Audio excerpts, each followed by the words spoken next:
Welcome to Arif uncensored, जहाँ होती career की असली बातें। नो फेक मोटिवेशन, नो बकवास। आज हम हैं एयरवेज प्रिंटिंग में और फैसिलिटेशन सेंटर में। ये कैलगरी में काफ़ी पुराना फैसिलिटी है जहाँ पे काफ़ी सारी सर्विसेज होती हैं। आज हमारे साथ हैं मजाज जाफरी साहब। आज उनसे जानते हैं उनकी सर्विसेज के बारे में, उनके चैलेंजेस के बारे में और उनका सफ़र कैसा रहा इस जर्नी में।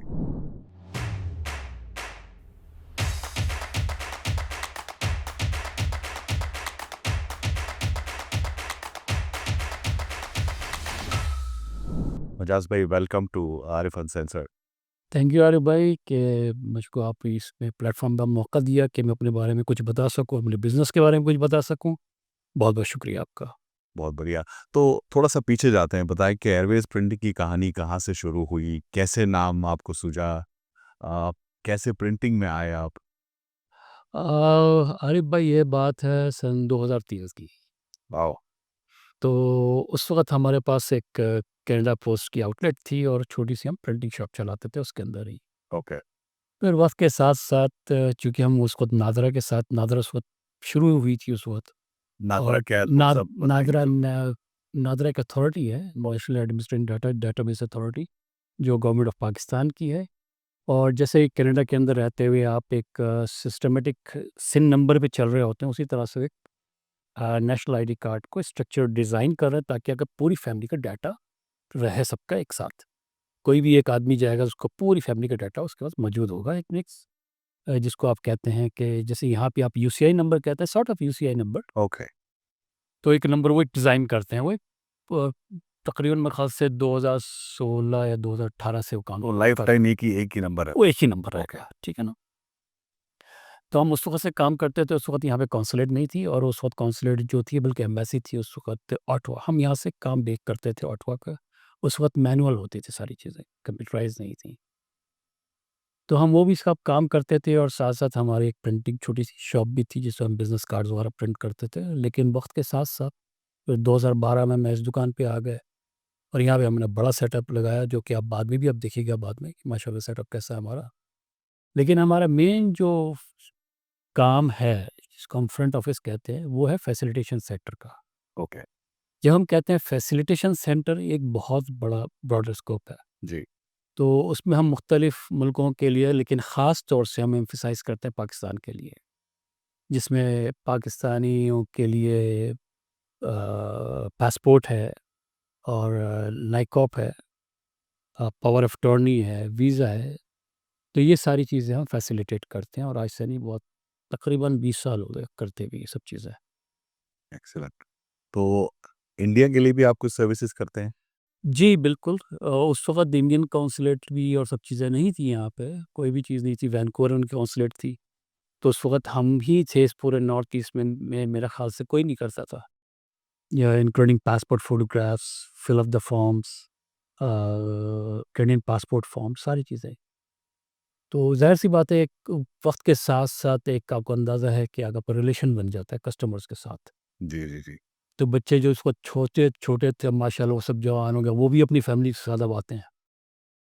जी। एक कस्टमर रिलेशनशिप बन चुका है हमारा। ओके। जी। तो इसके साथ-साथ आप प्रिंटिंग प्रेस भी काफ़ी टाइम से चला रहे हैं जी, ना, जी। है ना? तो प्रिंटिंग सर्विसेज़ में आप क्या-क्या करते हैं? अरे बे प्रिंटिंग सर्विसेज़ में हमारे जो मेन एम्फसाइज़ करते हैं, हम वो करते हैं लार्ज फॉर्मेट प्रिंटिंग में ओके। और डिजिटल प्रिंटिंग में। जब हम कहते हैं लार्ज फॉर्मेट, तो उसमें आ जाते हैं आपके बैनर्स, स्टैंडिंग बैनर्स और आपके डेकल्स, सब चीज़ें, ये सारी चीज़ें आ जाती हैं। ओके। और जब हम डिजिटल फॉर्मेट में जाते हैं, उसमें बिज़नेस कार्ड, फ्लायर्स और छोटी-छोटी चीज़ें आ जाती हैं, सारी चीज़ें। ओके।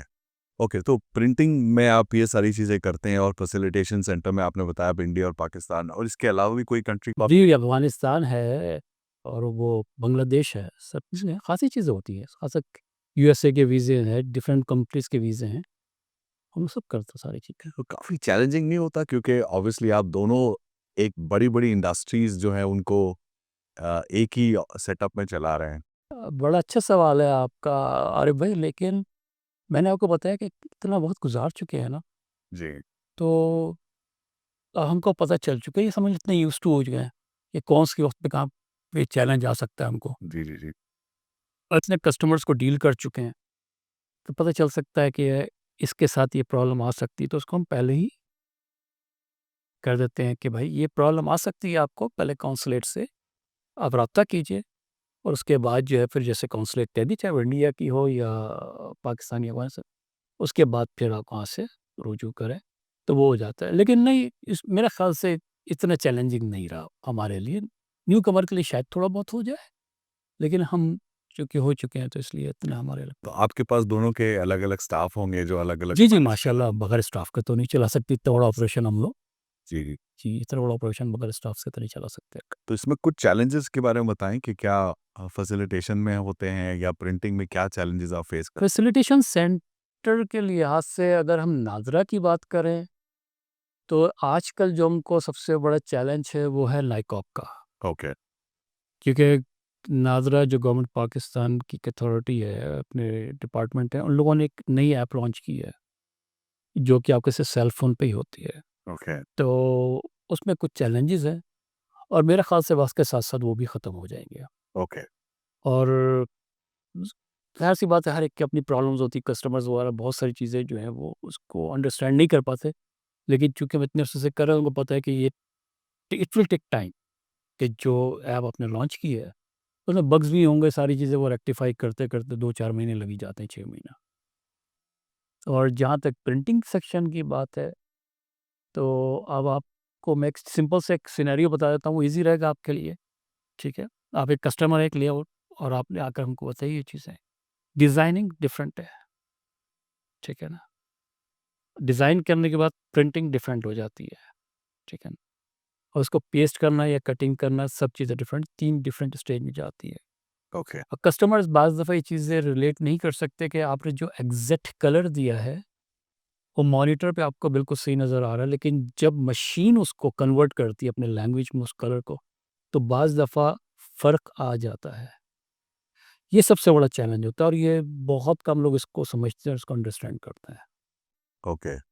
तो अगर हम प्रिंटिंग को तोड़ें तो इसमें 3 स्टेप्स हैं जैसे आप बता रहे हैं। नंबर 1 ऑब्वियसली डिज़ाइनिंग का स्टेप है, नंबर 2 जो है वो प्रिंटिंग है और नंबर 3 इंस्टॉलेशन है, राइट? इंस्टॉलेशन है, कटिंग है, कुछ भी चीज़ आप कह ओके। सकते हैं। तो इनमें से कोई चैलेंज आप फेस करते हैं इसमें स्पेसिफिकली कुछ भी कि अ, वही बात आ गई कि इतने पुराने हो गए, अब चीज़ें नहीं हो पाती हैं, लेकिन अभी भी टिल टुडे जी, अ, कस्टमर्स जो होते हैं वो इस चीज़ को नहीं कह समझ सकते कि जब आप कोई डिज़ाइन करते हैं तो उसमें कितना आपका टाइम कंज़्यूम होता है।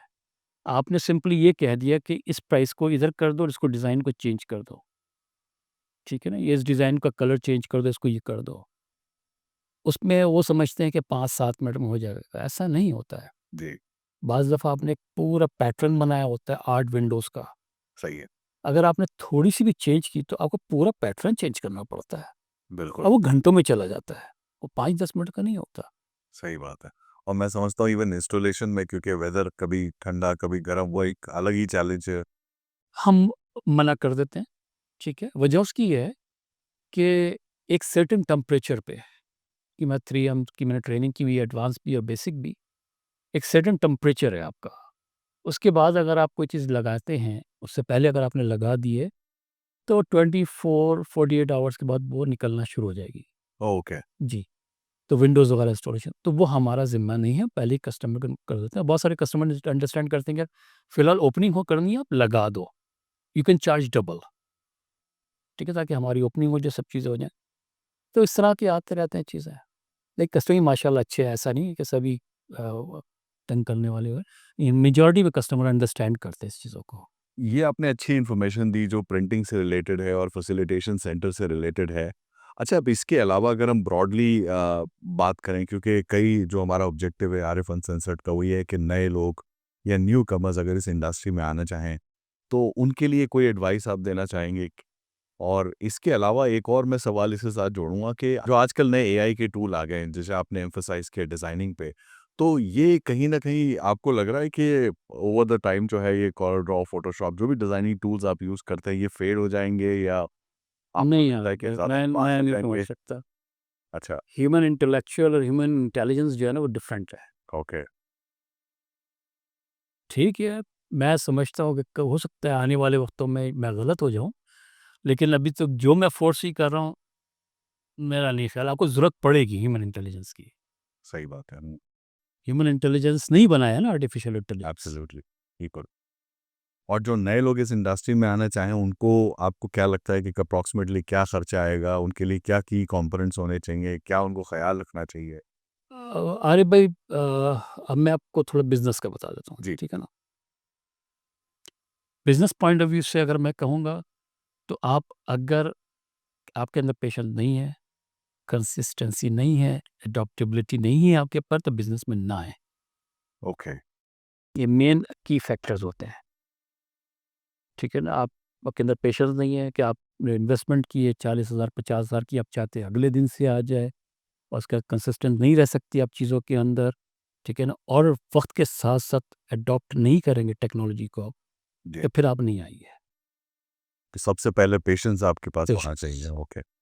ठीक है ना? और और बहैसियत मुसलमान, हमारे लिए सबसे बड़ी हदीस है कि बिजनेस कितना ज़रूरी है हमारे लिए आज के दौर में। सही बात है।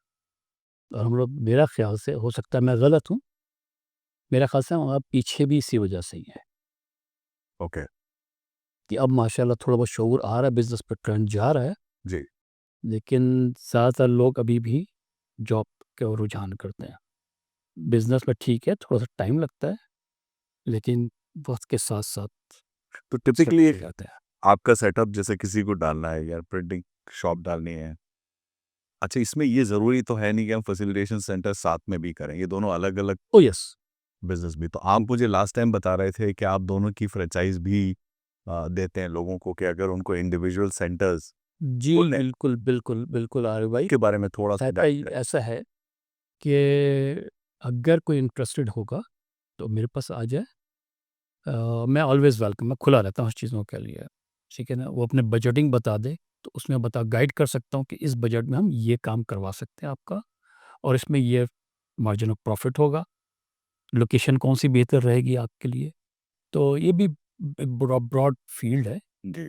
तो आप उसको कर सकते हैं, लेकिन इंशाल्लाह कोई अगर आता है, और तो मैं ओपन हो सकता है। फिर भी एक बेस प्राइस एक अगर किसी को स्टार्ट करना है प्रिंटिंग फैसिलिटी या फैसिलिटेशन सेंटर, तो वो क्या नंबर लेके चले? अ, फैसिलिटेशन सेंटर जो है ना, मैक्सिमम मैं नहीं समझता कि 30,000 से कम पे स्टार्ट होगा, okay, facilitation centre. Okay. Facilitation centre. तो आप जब ये करेंगे तो आप इनको बाकी सारे सॉफ्टवेयर्स और सारे सपोर्ट के साथ सब चीज़ कर सकते। और प्रिंटिंग में तो फिर आपको पता ही है, लेकिन प्रिंटिंग में इट्स अ ह्यूज थिंग्स, क्योंकि एक-एक मशीन 70-80 हज़ार डॉलर की होती है। तो उसमें तो फिर ये है कि जो मैंने भी आपसे पहले ही बात बोली कि मेरे पास अगर पूछ बताएँगे कितना बजट है, तो फिर उस पॉइंट ऑफ व्यू से मैं गाइड करूँगा कि आपके लिए कौन-सी चीज़ बेहतर है। ओके, कि आपके पास इन्वेस्टमेंट, आप कहते हैं जी मेरे पास $1 मिलियन की इन्वेस्टमेंट है, मैं क्या करूँ? तो फिर मैं बताऊँगा कि उसमें आप ये काम कर सकते हैं। ओके, ठीक है ना? आप ये मशीन, क्योंकि अब एक्सपीरियंस हो चुका है हमको, हमने भी धक्के खाए हैं, धोखे खाए हैं हमने फील्ड के अंदर रहते सही हुए, बात है। कि जो चीज़ मार्केट में 25,000 की थी, हम लोगों ने हमको 45, 50, 50, 60-60 हज़ार की दी उस वक़्त, आज से 15-20 साल पहले। तो लेकिन अब वक़्त के साथ अब हम नहीं चाहते कि हमारा कोई भाई या बहन अब आए, तो वो भी उससे गुज़रे जिससे हम गुज़रे हैं। सही बात है। हम चाहेंगे कि वो वहाँ से स्टार्ट करें जहाँ पे हम खड़े हैं। अच्छा, प्रिंटिंग में ये तो ज़रूरी नहीं कि वो शुरू में ही बड़ी मशीन्स लें। जैसे आप लास्ट टाइम बता रहे थे कि इसमें छोटी मशीन्स भी आती हैं। जी, आसिफ आरिफ भाई, मैंने आपको यही बताया था कि जब कोई आएगा मेरे पास, बताएगा मेरा ये बजट है, ये चीज़ है, तो उसको हो सकता है इनिशियल कहेंगे आपको कहीं जाने की ज़रूरत नहीं है। ओके, आपने एक छोटी मशीन ले ली, छोटा सेटअप कर लिया आपने, तो आपको उसकी बैक एंड की सपोर्ट की वो नहीं फ़िक्र करने की ज़रूरत नहीं है। ओके, सारा सपोर्ट हमारे पास है, हर चीज़ हमारे पास है। ओ ए टू ज़ी हमारे पास है, ओके। ठीक है तो ना? ब्रीफली एक थोड़ा-सा स्ट्रक्चर कैसे होगा ये बता देंगे कि जैसे किसी ने एक छोटी-सी फैसिलिटी डाल दी साउथ ईस्ट में, ये कौन-सी फैसिलिटेशन सेंटर? फैसिलिटेशन सेंटर की। अच्छा, फैसिलिटेशन सेंटर का सबसे पहले ये है कि आपने कोई लोकेशन फ़र्ज़ कर लें आप ही हैं, आपने कहा कि जाज़ भाई मुझको ये लोकेशन लेनी है, ठीक है, साउथ ईस्ट में आपके पास इतनी बड़ी तकरीबन 500 स्क्वायर फीट की या 400 अच्छा, 500 लवली। मैक्सिमम, ओ कि उसमें आपको पासपोर्ट फ़ोटोज़ का सेटअप करना है। आपको एटलीस्ट 3 से 4 3 कंप्यूटर चाहिए मिनिमम। जी। 3 से 4 कंप्यूटर्स चाहिए आपको, पासपोर्ट फ़ोटोज़ का पूरा सेटअप चाहिए आपको, ठीक है ना? उसके बाद डिफरेंट सॉफ्टवेयर्स चाहिए आपको।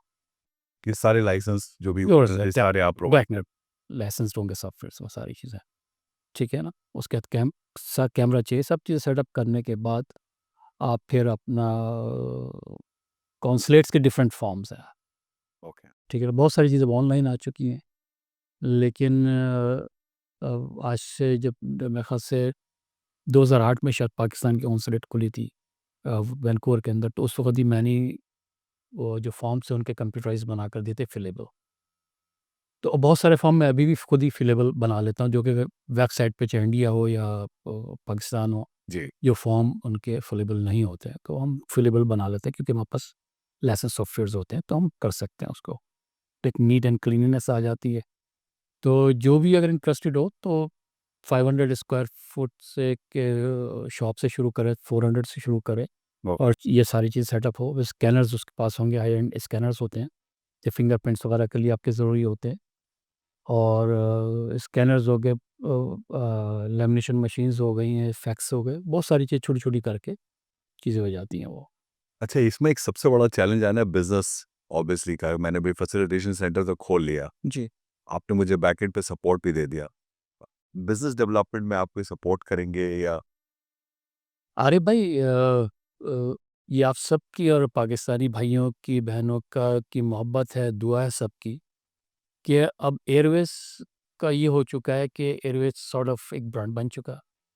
तो जब ये होगा कि Airways printing north west location या साउथ ईस्ट लोकेशन, जब ये एयरवेज़ की लोकेशन आप मेंशन करेंगे, तो वो ऑटोमेटिकली एक कस्टमर्स जो आपके नॉर्थ में रह रहे हैं या डीप साउथ में रह रहे हैं, तो वो all the way north east आने के वो कहेंगे why don't we go over there, they have the same facility there as well, just at the doorstep. हुँ। और आप मुझे लास्ट टाइम बता रहे थे आपके पास में सोशल मीडिया सपोर्ट भी है और आप सॉफ्टवेयर में भी हैं, तो उसमें अगर कोई आपकी फैसिलिटी लेना चाहे जिसमें वो नई ब्रांड खोल के उसको एक मार्केट करना चाहे, तो वो भी आप सपोर्ट करते हैं कि वो आप जी, उसको भी करते हैं हम लोग। ओके, जी, उसको भी करते हैं, लेकिन मेन एम्फसाइज़ हमारा वही फैसिलिटेशन सेंटर और ओके। प्रिंटिंग का ही है। अच्छा रफ़ली एक अगर कोई भी आदमी बिज़नेस चलाता है तो उसकी एक्सपेक्टेशन होती है कि उससे मैं ठीक-ठाक इनकम जनरेट करूँ। तो इसमें ऑब्वियसली टाइम लगना है शुरू में, जो चैलेंजेस आने हैं, तो इसमें कितना चैलेंज आपको लगता है कितने महीने देने पड़ेंगे जिससे ये एक ठीक-ठाक इनकम जनरेट करना शुरू करे? अरे भाई, आपने जो एक वर्ड यूज़ किया ना ठीक-ठाक, जी, तो ये पर पर्सन की जो है ना डिफरेंट हो सकती है। हो सकता है कि मैं कहूँ कि मेरी जो है ठीक-ठाक मेरे लिए 3000 बहुत है। आप कहें कि आपके लिए 10,000 चाहिए, तो अब्बास बैठे हुए हैं, वो कहेंगे जी मुझे 15,000 चाहिए। तो ये पर्सन टू पर्सन वैरी करती है, फैमिली टू फैमिली। ओके। तो उसको आपको मैं कोई आपको आइडिया नहीं दे सकता। लेकिन आजकल कैलगरी के पॉइंट ऑफ व्यू से आप समझे तो एटलीस्ट मिनिमम 3 से 4,000 तो होनी चाहिए। ओके, ओके, एक्सीलेंट हाँ। और कोई आप एडवाइस देना चाहेंगे अपनी तरफ से जो लोग इस बिज़नेस में आना चाह रहे हैं उनके लिए? पेशेंस डेफिनिटली आपने बताया, बजट आपने बताया, कोई बैकग्राउंड नॉलेज चाहिए, कुछ एजुकेशन चाहिए। मैंने आपको सिर्फ़ एक बता दिया है, पेशेंस जी, और कस्टमर सर्विस, ठीक है? मुझसे ज़ाहिर-सी बात है 100% लोग खुश नहीं हो सकते कि मैं भी इंसान हूँ, हो सकता है कहीं न कहीं फ्लेयर अप हो जाता हूँ, बहुत सारी स्ट्रेस होती चीज़ें होती हैं। लेकिन अल्लाह का शुक्र है ज़्यादातर लोग खुश ही रहते हैं। क्या वजह है कि भले से मैं अपना गुस्सा भी दबा लूँ, लेकिन सामने वाले को respect, put yourself in customer shoes, कि आप क्या एक्सपेक्ट कर रहे हैं उससे, कि अगर आप उसकी जगह होंगे, क्या एक्सपेक्ट करेंगे आप? इज़्ज़त। अरे भाई, जब इज़्ज़त दे रहे हैं ना कस्टमर को आप, तो पैसा हर चीज़ खुद ब खुद आती है, ठीक। खुद ब खुद आती है। पैसा भी खुद ब खुद आएगा आपके पास, आपका क्लाइंटेल भी हो जाएगा। अब मेरे ख़्याल से जैसे प्रिंटिंग सेक्शंस में है, अब उस दिन मैं देख रहा था, ट्रकिंग इंडस्ट्रीज़ के जो ट्रकिंग कंपनीज़ 120 तो खाली ट्रकिंग कंपनीज़ हमारे पोर्टफ़ोलियो पे। ओके, क्यों? प्रिंटिंग की कमी क्या वजह है? कि हम कभी पैसे की ज़्यादा डिमांड नहीं करते। कभी लोग आते हैं, ट्रकर्स आते हैं क्योंकि उनका अर्जेंट होता है। वो लगाया, फटाफट लगाया, उठाया, लेके चले गए। हम पैसा ही नहीं पूछते।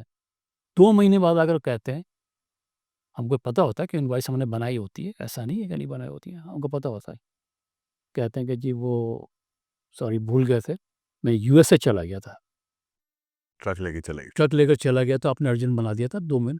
वो पैसा वो कहाँ जाएगा कस्टमर आपका? उनके आप डेकल बनाते हैं, राइट? डेकल्स, ट्रक के डेकल्स जो होते हैं ना, जी। ट्रकर्स के जो लगे होते हैं डेकल्स वगैरह। ये टॉफी लॉजिस्टिक एक बड़ी कंपनी है, तो इसका सब डेकल्स आप देखते हैं तो वो लगाते हैं। तो ये कहाँ जाएँगे ऐसे कस्टमर जो आप उनको इतने फैसिलिटेट कर रहे हैं? कहीं नहीं जाते हैं। अभी आपसे मैंने बताया था जो बच्चे छोटे थे, बड़े हो गए। क्यों? एक फैमिली रिलेशन बन चुका है इतने अरसे में। पूरी-पूरी फैमिलीज़ होती हैं, छोड़ के चले जाते हैं। जैसे ये डॉक्यूमेंट सारे रखे हैं आपके सामने। पूरी-पूरी फैमिलीज़ छोड़ के चली गई, जब भी टाइम हो कर लीजिएगा। मुझे बता दिएगा आकर साइन कब करना है। अच्छा, एक छोटा-सा इसमें एलिमेंट बिफोर वी एंड, कोई इसमें कोई फ्रॉड के चांसेस होते हैं कि कोई आप उसमें कोई आप परेशान होते हैं क्योंकि हो सकता है लोग जो आ रहे हैं वो शायद सही पेपर ना लेके आ रहे हों। हालाँकि आई थिंक आपका इसमें कोई नहीं, वजह उसकी ये है कि Pakistani ID card, Pakistani passport और पावर ऑफ अटॉर्नी सब तो मेरा नहीं ख़्याल, और इंडिया का भी ऐसा ही है। इसमें नहीं फ्रॉड वगैरह का कोई चांसेस ओके, नहीं हो सकता। ये कर नहीं सकते ना, क्योंकि यहाँ से करेंगे तो नादरा आपको पकड़ेगी, इंडिया कर रहे हैं कॉन्सुलेट आपको पकड़ेगी, ओके, ठीक तो फ्रॉड का तो कर ही नहीं सकते आप। है, ओके, ठीक फैसिलिटेशन सेंटर के अंदर आप फ्रॉड नहीं कर सकते। है, ओके, वीज़े में जैसे वीज़ा हम करते हैं जी, पाकिस्तान के लिए, सब चीज़ों के लिए, तो वो नहीं कर सकते, किस तरह से करेंगे? ओके, हाँ, ये एक अच्छी चीज़, अच्छा वो याद दिला दिया आपने कि पावर ऑफ अटॉर्नी जो हमारी मेजर है इस वक़्त, तो मैं तो इसको बड़ा एप्रिशिएट करूँगा। ठीक है, ऑल्दो कि वो एक थोड़ा-सा लेंथी प्रोसीजर हो गया है, लेकिन अब मैं कहूँगा नादरा ने, गवर्नमेंट ऑफ पाकिस्तान ने ये बहुत अच्छा स्टेप उठाया है कि ओवरसीज़ पाकिस्तानीज़ जितने भी हैं, उन लोगों के साथ बहुत फ्रॉड हुआ है, ओके, बहुत फ्रॉड हुआ है। और अब जितनी रिस्ट्रिक्शंस उन लोगों ने कर दी है, वो मेरे ख़्याल से कि बहुत अच्छा है कि वो रिस्ट्रिक्शंस के साथ उन्होंने कर दिया है कि उसमें उनके फिंगरप्रिंट्स भी चाहिए एग्जीक्यूटर्स के, और विटनेसेस के फिंगरप्रिंट्स चाहिए, सब चीज़ें चाहिए। मैं कहता हूँ वो एक बड़ा अच्छा स्टेप उठाया उन्होंने पावर ऑफ अटॉर्नी के लिए, ख़ास तौर से लैंड्स वगैरह के लिए। बहुत बढ़िया। तो ये बहुत अच्छा है। ठीक है, बहुत अच्छा लगा एजाज़ भाई आपसे बात करके। Thank you very much Asif Arif भाई। और आपके तवज्जो से जिसको भी कोई इन्फॉर्मेशन अगर मुझसे चाहिए हो, कोई ऐसी चीज़ हो, तो एवरीबॉडी इज़ वेलकम। एक्सीलेंट, ठीक है। थैंक यू सो मच मिजाज भाई। अ, आपने देखा कि इनके पास में फैसिलिटेशन सेंटर और प्रिंटिंग की सारी सर्विसेज़ हैं और ये फ्रेंचाइज़ी ऑप्शंस भी इनके पास हैं। और अगर आप इस बिज़नेस में आना चाहते हैं, तो ये बहुत ही हम्बल और बहुत ही डाउन टू अर्थ पर्सन है, आप इनसे आके मिलें। वीडियो के आखिर में हम इनकी डिटेल्स शेयर कर देंगे।